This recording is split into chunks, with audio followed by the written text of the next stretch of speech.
to this edition of Optimal Talks. In this series of frank conversations, I will chat to a diverse range of security specialists and industry influencers to explore their opinions and ideas, picking apart some of the key issues we all face today. I hope you enjoy the next 30 minutes. If you do, leave us your thoughts and comments and spread the word. Thanks.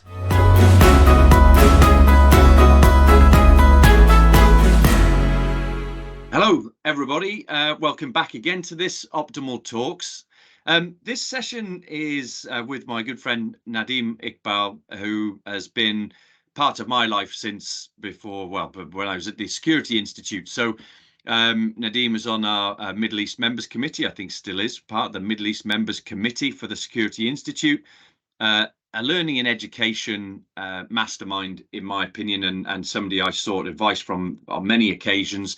And now working out of Saudi Arabia. Nadeem, it's a real pleasure to have you on this and for us to sit and tell people what you've been up to. How are you doing? I'm very well, thank you, Rick. Thanks for the opportunity. Pleasure is all mine. Been years that we have been talking and creating experiences together. I've been in Saudi Arabia for last 4 years. I moved here early 2020. On a consulting assignment and then got into another one, and I think I've got the purpose set ahead of me for next few years to stay in Saudi and continue doing what I'm doing. We've the Giga projects, it's such an ambitious series of projects that the kingdom is putting into place for part of the Saudi 2030 vision.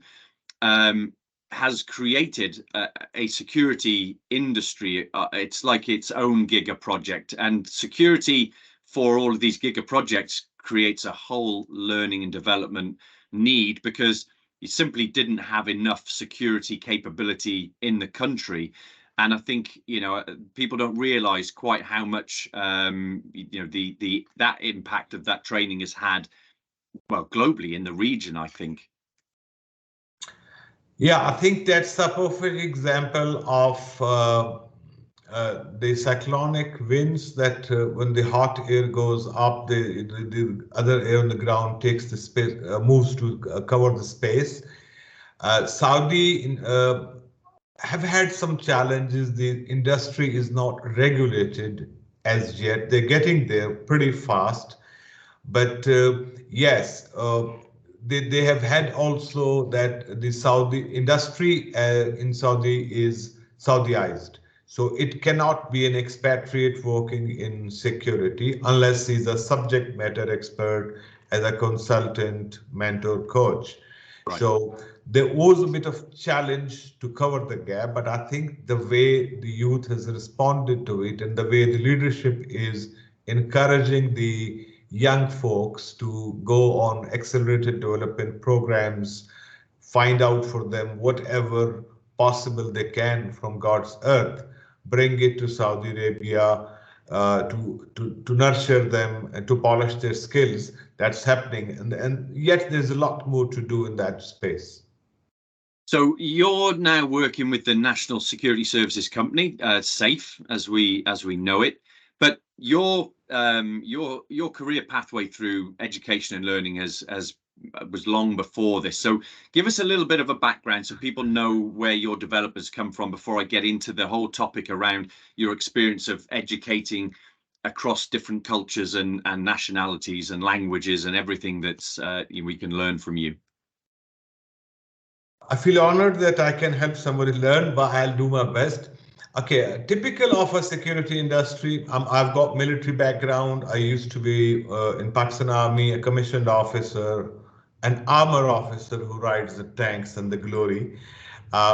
Moved on from there for doing things at my own pace and not in a regimented military way. Worked for G4S for about 12 years and then had few opportunities to work in the region for quite some big established organizations. And I moved from one country to the other because of my skills of business transformation and startups. So one way or the other, my career with G4S gave me that tagline that anywhere where there was a new business unit to be put in place or one which wasn't operating that sharp as expected, I was seconded to that. And I learned over a period of time that one thing you need to get your business at pace is the right people. And you can find talent all across the globe. It is just that do they have the right skills to support you in the strategic objectives, mission of the enterprise, etc. So I started taking a deep dive into learning models. My most favorite part is how Maslow's theory of needs is linked to the Bloom's taxonomy. I did a bit of research and found these two are very relevant, and it's just how one applies to it. But yes, over periods of time, working in different places, exploring different cultures, learning aptitude, and having the advantage of speaking Arabic language because of my childhood being spent in Saudi, I could have a greater insights how things are done in this part of the world. Yeah. I work for SAFE. That's my day's job. For last 12 years, I'm associated with IFPO, International Foundation for Protection Officers. And what I started doing more into delivery to the community and the industry is all attributed to a project that I did back in 2009 at King Abdullah University of Science and Technology. Normally they call it KAUST. So I was working there as a project catalyst project coordinator, and I saw Sandy Davis coming all the way from the US, teaching people, certified protection officers. Now she had to wear that abaya, that Arabic ladies thing, and she was covered and veiled and all that. And she was teaching certified protection officer to a group of people who were found with lots of difficulties by the HR because we wanted people to learn security principles, practices, but they must speak English. Now, if they speak English, which is fine, they may or may not be the best fit for the security industry as such. So that's how this thing started working with me, and I kept taking more and more interest in this. And today we are where we are. Maslow's hierarchy of needs, Bloom's taxonomy. I would throw in Daniel Pink's map, the mastery, autonomy, purpose. I think, my first question really relating to what you do around education and how you've influenced learning, there has to be an innate need and a desire to want to learn. So how have you been able to convince people across different cultures and countries to see the learning of security as something that is a career? Because in the UK, this is one of our biggest problems. Everybody is like you and me.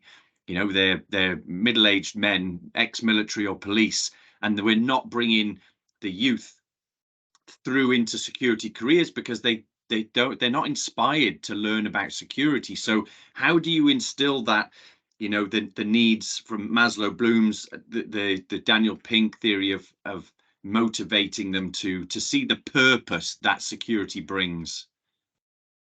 Very interesting. And my answer, probably you will not believe it as is.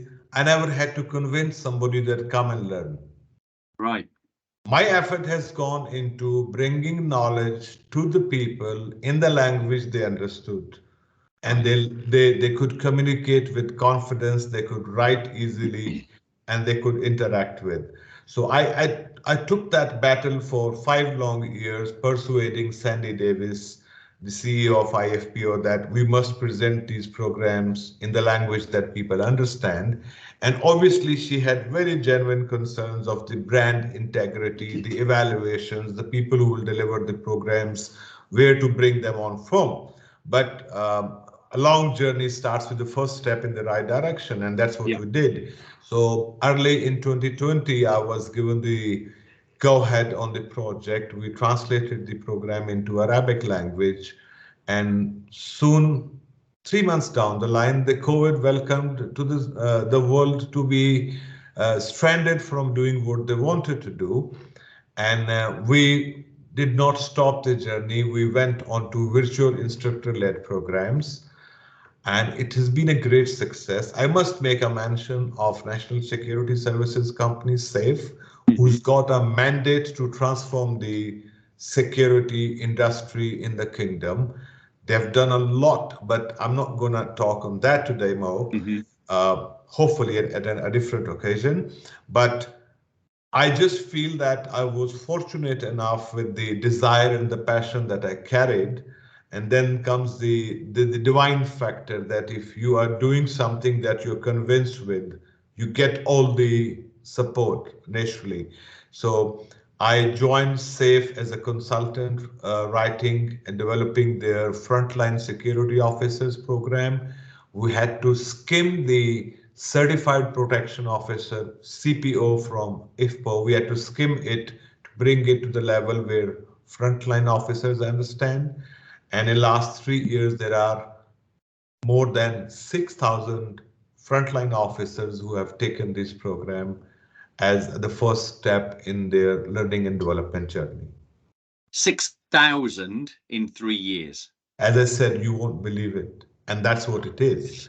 Well, that's a huge success, because if you'd have delivered the course in English, you wouldn't have got 1,000, I guess.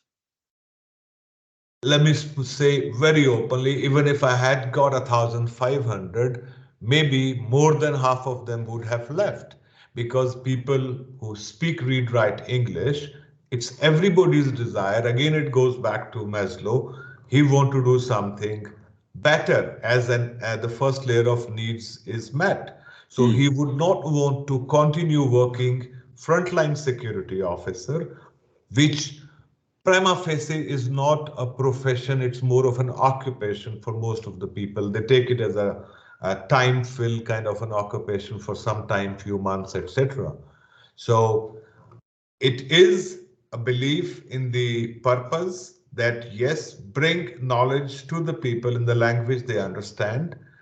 And as I said, we didn't have to look back with the success that we have achieved. So, I mean, this thread naturally makes me want to take down the career pathway and inspiring people to think about a career in security, because that's something that, you know, is international and it crosses borders. But give us an idea of how many languages you've now taken that to, because I know it's more than Arabic. Certainly. And I will build it on again from where it went on one to the other. So we did the Arabic program. We were reached out by few members from Northern Africa, the Arab speaking countries, that we wanted to do these programs, and they would want to do it in French. So our first effort after Arabic was into French. This followed by the region that I come from. I'm from Pakistan, so a lot of people from there approached that we wanted to do this program, but English is a challenge. So we had started that translation. About 3 months back, we explored a new territory and we landed into the Philippines. So we are currently translating this program into 3 more languages. So by end of Q2 2024, we would have the program in 6 different languages running. And the intent is to have it offered in 10 languages by the end of 2025. So it will then become the go-to program if somebody wanted to start his learning and development journey in the front line. And before you sort of ask, I feel obligated to say the focus has been on the front line for a reason. When I worked in my early years as security operations manager or services manager, delivering security services to different clients working from G4S, I experienced that we've got people as frontliners who do a good job, and out of that good job, they get promoted to become a site supervisor, probably an area supervisor. Yeah. And someday somebody will take the chance of developing him as assistant manager, deputy manager, or a project manager, so to say. But they do not get the same kind of results as they got from these people in the earlier ranks because they have not been exposed to the opportunities of learning further. Yeah. That made my belief go, okay, do not stop here as the frontline officers, go other programs. So there's another program called security supervision and management. And if people do an assignment which is research based, then they get a certification which they have to renew after 2 years time. So Yeah. there's a series of programs one after the other. The only thing which brings them back is the belief in their brand and their first learning experiences, which they found were relevant, affordable, and easy to adopt. Yeah. So that's where we are. Yeah, and I agree with you. I've long said the frontline sector is the shop window for the whole security sector. If you speak to anybody in the public and say what is security, they'll say a security officer. And I say security officer because we in the UK we're trying to move away from the terminology of a security guard, because a guard is there to stop somebody falling down a hole on a building site, where a security officer is doing behavioral detection, is countering terrorism and organized crime, and talking people down off the roofs of car parks. I'm talking about the UK, suicide, people trying to to hurt themselves, knife crime in London boroughs. They're doing the job that when I was a child, police officers did. It's high visibility patrolling, it's deterrence, it's local intelligence, it's knowing people, it's helping people. So the frontline security officer that is a professional, and actually there's something that I learned from when we were dealing through our engagement with SAFE. You had your security guarding program, and then you took those that succeeded the top echelon of your guarding program, and then you called them officers. Now I thought that was quite inspirational, because in the UK we have a lot of people that do security guarding as a part-time role, supplementing another career. Maybe they pick up jobs as a door supervisor or on a building site for a weekend, and they get some extra cash. And then you've got officers who choose security as a career, and they act like, at least like a community support officer. They're loss prevention officers. They're not police, because they're not to investigate, but they're doing the community aspect of policing. And those people deserve a higher recognition because they've chosen this as a career. Now, this brings me to the point that you were making around development of them, giving them aspirations to develop their career on and up, right? So you have a guy that's come into middle management, having been a security officer. So he knows that job. He knows the challenges of the people that now work in his or her team. So they can have empathy with that. They know how to fix those problems. But sometimes I think the development of that level, the middle manager towards director, there's kind of a gap. We have the basic courses that teach people how to be security officers, and we have the sideline courses in first aid, or advanced first aid and behavioral detection, and might be for aviation security or construction, whatever it is. We have those linear qualifications, but we don't necessarily take those people we're moving into supervisory or middle management roles and develop them as leaders or business savvy operators. Now, what is your experience across the other countries you've been in? Do they have they suffer the same problem, or have they addressed it in some way that we can learn from? I think that's quite a complex question. I'll try to decompose it. Uh, I've worked in 6 different countries, four of them working with G4S. And one thing which I found common, that people do get promoted to the middle manager or middle management levels sheerly out of their hard work and their passion to do better and earn more and stuff like that. But that is not gonna make them successful to move to the next journey. Yeah, And obviously, in the countries where English is more frequently practiced, spoken, they may find it easy to get hold of a program which can help them grow their skills, but that's not what a normal human being desires. I mean, I speak fluent Arabic, but if wanted to, I had to read something, I'll prefer to read it in the language that I spoke for years before I learned English, or yes, it would be English.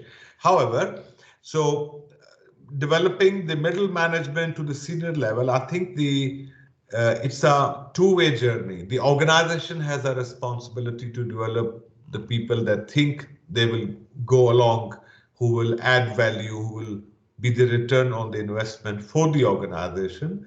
But for the individual, we all go to the gym and we work out to stay physically fit. Why not stay fit for future employment? Why not to tackle those challenges which are coming with the change? So if the onus is more on the individual to sharpen the axe, to remain future fit. And I must say, one should not restrict to learning security and more security. I mean, how does a middle manager speak to the human resources where he can add value to the HR domain? What are the interactions with the supply chains? How do they interact with different vendors? So on and so forth. How do right. they add value to the brand itself? How they are ambassadors of GRC, how they wear the cap of business continuity. So the more you diversify their mindset, their outlook to the enterprise different functions, the better value they become for that enterprise. And again, I keep going back and forth on the same. The only barrier in that is one, which program to follow. And then obviously there is the challenge of scheduling, investing, finding the right program, the right language, etc., etc. Yeah. Now, this is so Charlie Swanson is our learning development lead, and he was always his belief that we have professional development CPD schemes that we engage with through the Security Institute or through your through ASIS or whoever your provider. So to prove you're learning, continuously learning, because as they say, the day you stop learning, you start dying. And I love a little bit like that. But some people are don't have the time to dedicate because of busy jobs or shift work to conduct a higher level course that gives them that differentiator from the crowd.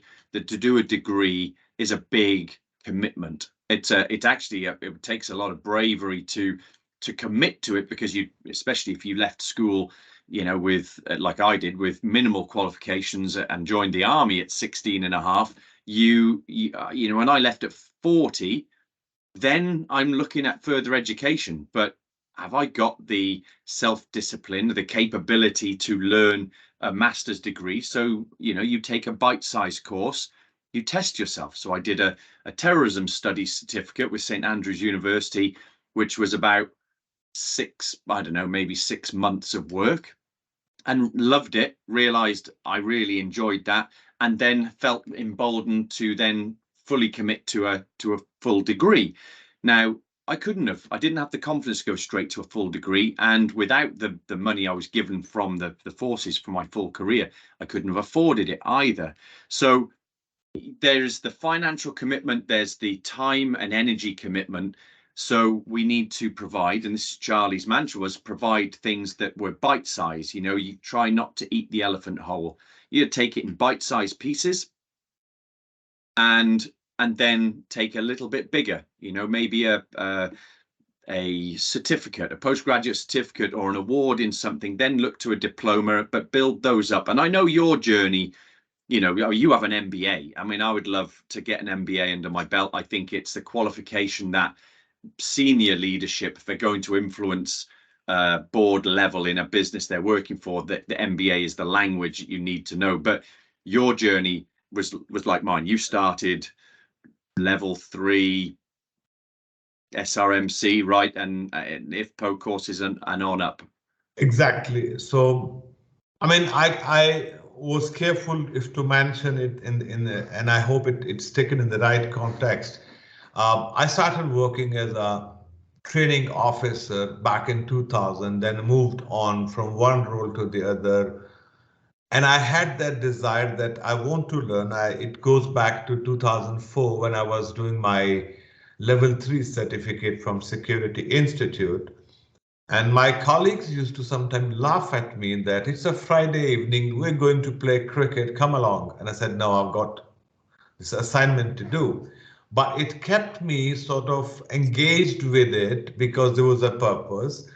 And when I achieved my MBA last year at the age of 52, I assure you, besides the faculty, I was the senior most in the hall. Okay. And some might have actually said at this stage, but I felt it's a pride because the more you go and explore, more you feel the need. And as we all know, there's a theory that why do people steal, whether they have a need or have a desire? Pretty much for the education, if you make your desire that I want to excel and do better and understand wider context of the business and the enterprise, you keep on going on that. And all I can say, with the current developments in the industry, which is learning and development as well as security, today we've got far more options to study in bits and pieces. So bite-sized learning, go on webinars, seminars, go on conferences, do certification programs. And essentially, till the time you find that this is what is going to quench my thirst, and you go for a master's program. Probably this was not the case 15 years back. There were not many universities offering a formal bachelor or master's degree in the security domain. Right. Yeah. So if there's this bite-sized training to middle-sized training to developing people's academic career, linking that with what we were just talking about, this sort of this middle management in the hierarchy pyramid, are there any countries that have got this nailed down, that they're doing it, that their culture helps has advanced them beyond what my experience is for the UK? Because you'd think we'd be ahead of this curve, but we still struggle with insecurity, struggle with the gap in the middle. Are there any of the countries you've worked in that seem to be getting it right? I'm afraid somebody is going to challenge the intent of this question answer, but factually speaking, okay, the countries that I've worked in, the UAE, Qatar, Saudi, Sri Lanka, Pakistan, Bahrain, I would go quite often. The dynamics are different. In the UAE, people come from other countries, they work, they have a visa for X number of days, months, whatever, and they move on to different jobs. Some of them go back to home countries, some of them move on to the North Americas for immigration, etc. But a classic case of that is in Saudi Arabia, where the senior management, the leadership realizes that future of their company is as good as this middle management. So they do everything that they can, not only certifications or academic qualifications, they put the people on projects, working with expatriates, mentors, coaches who work hand in hand with these youngsters to develop them to the next level. And I can say with confidence that the amount of investments, both financial and time and effort, that I have seen in Saudi Arabia in last 5 years, those are matchless, absolute matchless. Hmm. Is that driven? I mean, there's always an impetus for that. What's it driven by? This need for the to cover the security for giga projects, and here's a country that is changing direction. You know, it's changing its destiny because it's moving away from, you know, the dependency on oil to tourism and business hub. So is that the driver that gives the impetus to spend that money on security, or is it just a national, you know, they're just more amenable to a security career than maybe people in my country? Uh, Look, security here, I mean, I'll be very open to say that road security, the security for a general citizen or a resident in Saudi Arabia is far ahead and better than many other countries that I have visited, lived, or have gone on tourism. Right. So the public security here is very efficient. They've got everything under control, the information, intelligence about threats and risks in generic. So what is it then left with the private security is more of protection of enterprise assets. One thing which very few people know, and I always say it very loud, that young Saudis are extremely good in getting passion driven about something. And the easiest example that I can quote and somebody can see on the streets are the food chains. If you ever visited Saudi, you probably will find food chains, coffee shops, restaurants here. Every street would have a new name, and they're all indigenous brands. Mm. So they got that much of interest of creating value for Hmm. the buyer or the customer, and they do not let anything undone till the time they reach that level. Allow me to quote example of Al Marai Dairy, one of the largest in the region.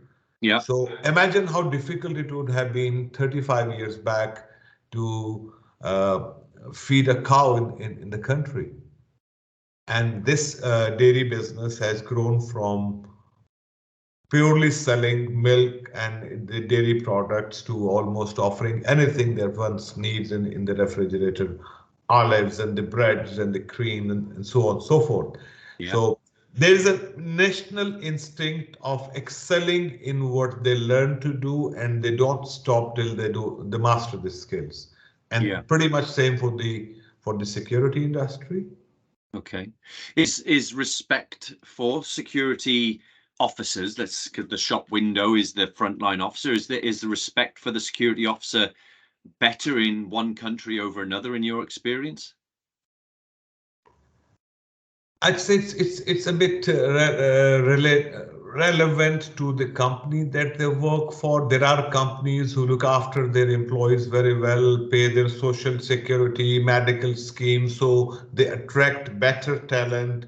And the client who hired that company would definitely pay a better structure, provide the basic needs at the post.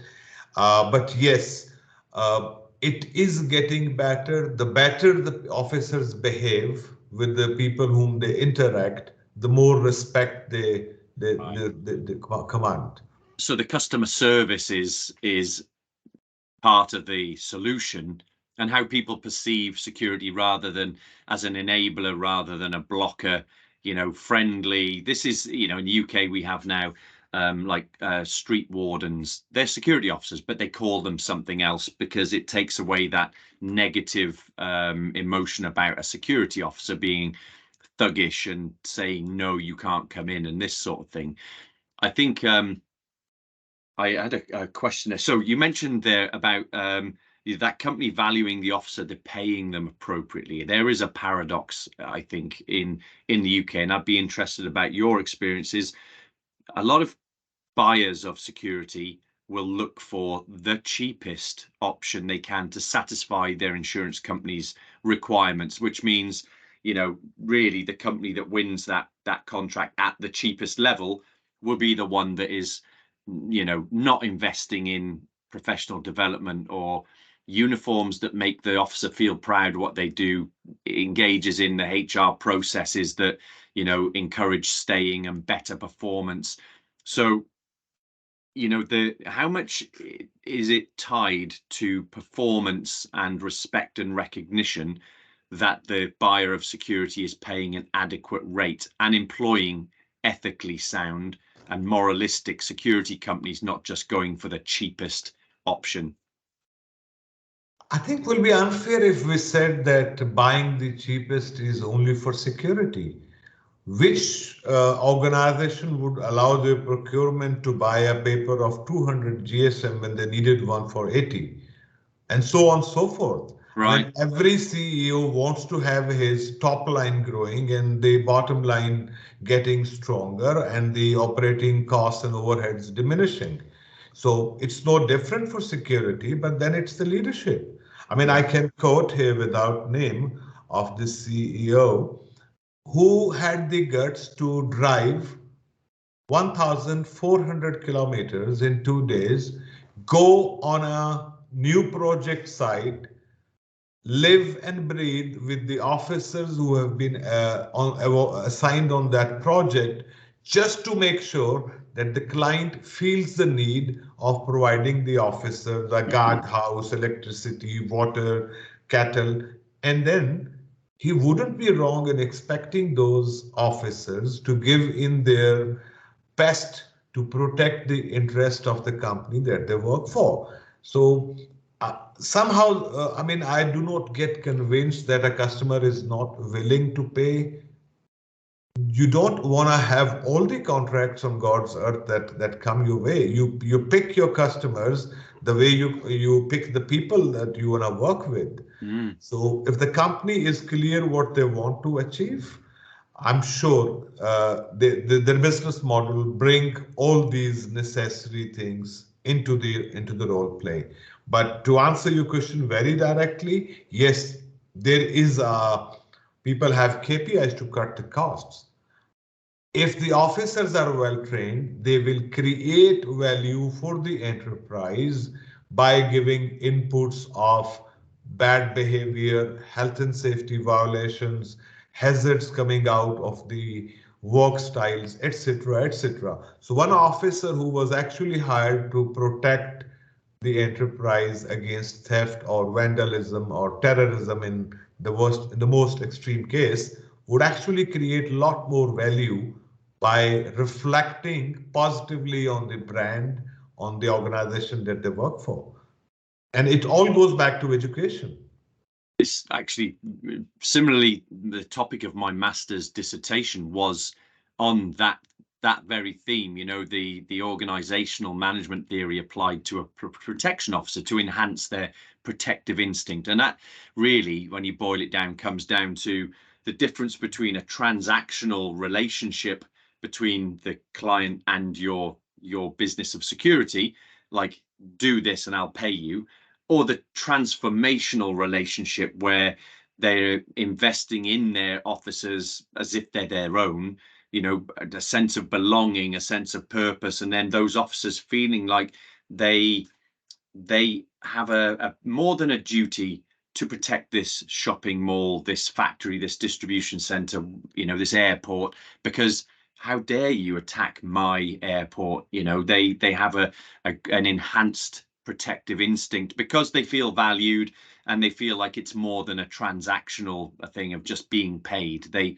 have purpose because they have mastery and autonomy to do their job, but they essentially, I believe, people join the security industry because they have an instinct to protect, and they have a societal need to protect society. They want to contribute the same way that doctors and nurses and teachers and police officers and fire officers do what they do. They're not doing it to become millionaires. They're doing it because they have a need to to public service. And I think sometimes we have to promote that within the security industry to show people that they're adding value to society by keeping families safe, by keeping businesses producing what they produce that, you know, adds to the economy, the society, or whatever it is. And that should be developed into training, I think, from the beginning, teaching people that that's what they deliver and that's what the outcome of their work is, not just stopping thugs coming into this building. That's what you do. Why do you do it? The Simon Sinek golden circle. Why are you here? You're breeding prosperity because you're creating a safe environment. What you do and how you do it is stopping crime, you know, and making people feel safe. It's really important that the why is reinforced in the training. So with that in mind, I'm really interested in your experience with the Philippines, because it's, you know, it's a I've never been there, but my impression is that it's you know, it's not an overly affluent part of the world. People, when I've lived and worked in countries that are living predominantly with poverty, everybody seems happier.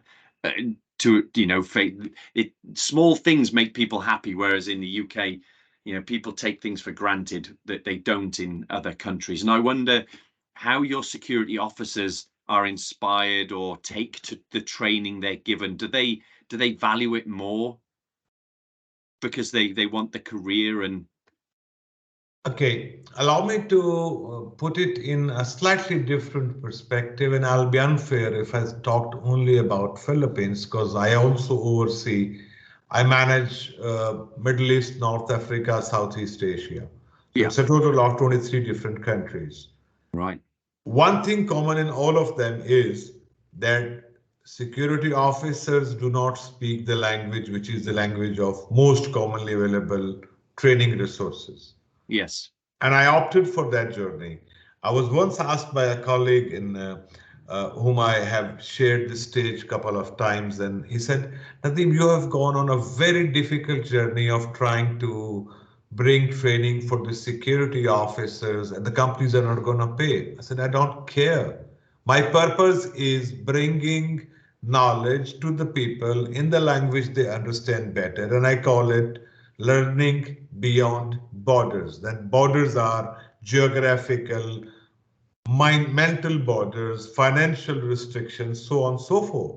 So Arabic was the start, French was a spin-off, Tagalog was a carefully chosen industry for Philippines because there is a lot of US programs and business process offices, outsourcing offices there, and the country is dominated by the US products and the politics, etc.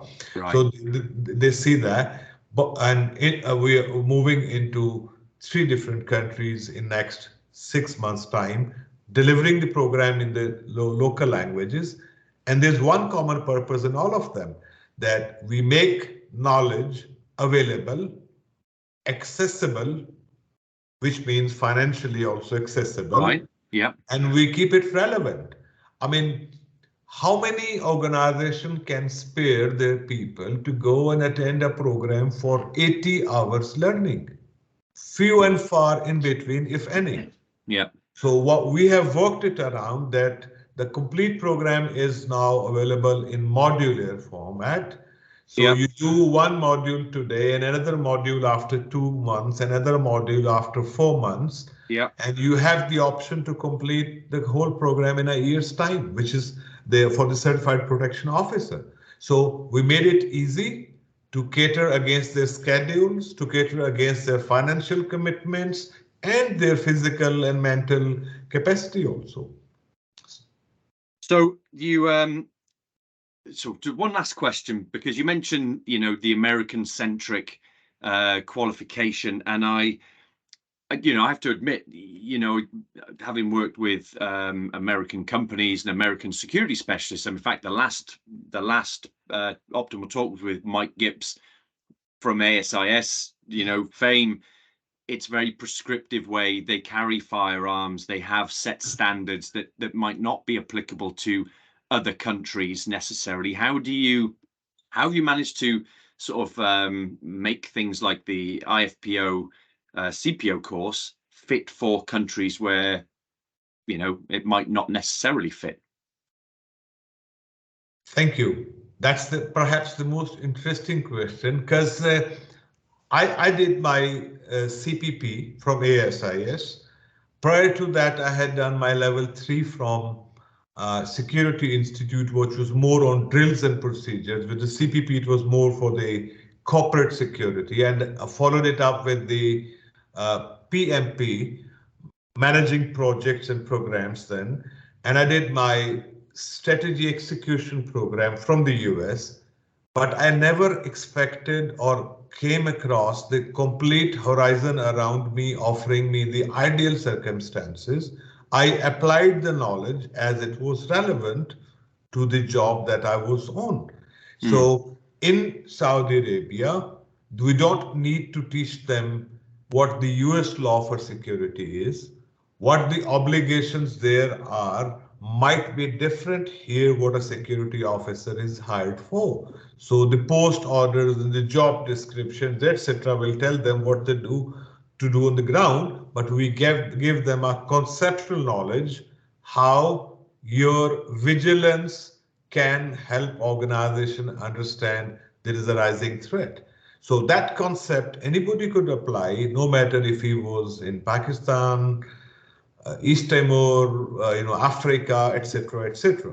Right. So it is just identifying that there is a level of information generic for all, but then there are specific modules added to that. Here we are teaching security officers the outlook of Saudi in 2030. So they know that they're preparing for a long shot. It's not just the security, they got to understand the whole environmental aspects. Yeah. Do you know, it's fascinating. I know we could talk on this. There's no quick fix to this, but you've given us food for thought, I think, and for me, it reinforces the state of our security education and training in the UK. There are those doing great stuff, but they're doing it in their own bubbles. There's no national standard. Well, there is, but it's a very baseline standard, and actually it should be more, but it's all carrot and no stick. And so I think there's all I'd say to people is, you know, whether you're an individual or you are a manager of a team or a director of a company, you know, it's worth taking the time to invest in development of the people, in development in yourself, whether it's a 1-hour webinar, reading publications, attending the expos, conferences, or embarking on something that's far more complex in terms of financial commitment and time commitment. But the more you invest in yourself or your team, definitely the more you will get out of it. And I think what you've explained today, Nadeem, is a good example of that across many different cultures. And it's been a fantastic journey and fascinating to talk to you about it.